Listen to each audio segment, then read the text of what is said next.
Nobody could beat them. They were invincible. No other team had a shot. I mean, let's be honest here. The ice hockey event at the Winter Olympics in 1980 was mere formality because it would take a miracle for any team to beat the team from the Soviet Union.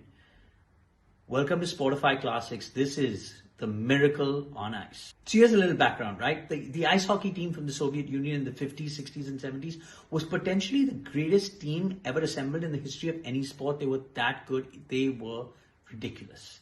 They had won the last 4 Olympic gold medals, and it was pretty certain that they were going to win the next one. But these Winter Olympic Games were being held in the United States at Lake Placid, and so the US wanted to give the Soviets a fight.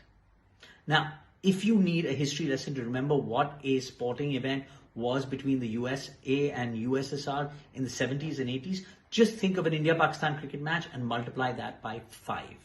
There was no love lost between these countries. I mean, the people actually hated each other.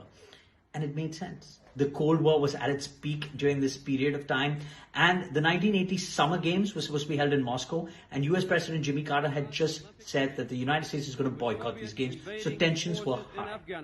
That's the setup. Neither the American people nor I will support sending an Olympic team to Moscow. Now, these athletes carried the burden and the pressure of this rivalry on their shoulders. And they were pretty different teams as well. The Russian team was a lot older team. They had a lot more experience. A lot of them had played professional ice hockey in Europe. The US team was comprised of amateurs. NHL stars were not allowed to participate in the Olympics. So these were kids that had just kind of finished college and still maintaining their amateur status. Besides having home field advantage, the US team had one big trump card, and that was their coach, Herb Brooks. And here's a guy who was a complete genius. He knew how to unite the team, to make sure that they played as a unit.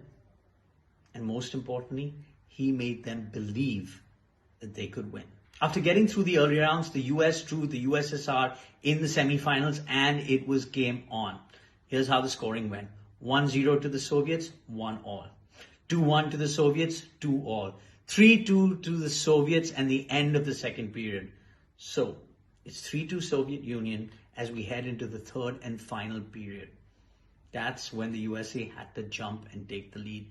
The United States scored 2 quick goals to go up 4-3 with exactly 10 minutes left on the clock.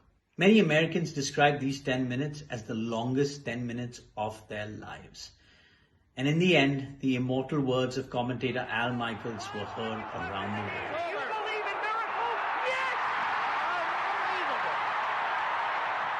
Do I believe in miracles? After this story, I certainly do. The US went on to beat Finland and win gold. Thanks for watching Sportify Classics.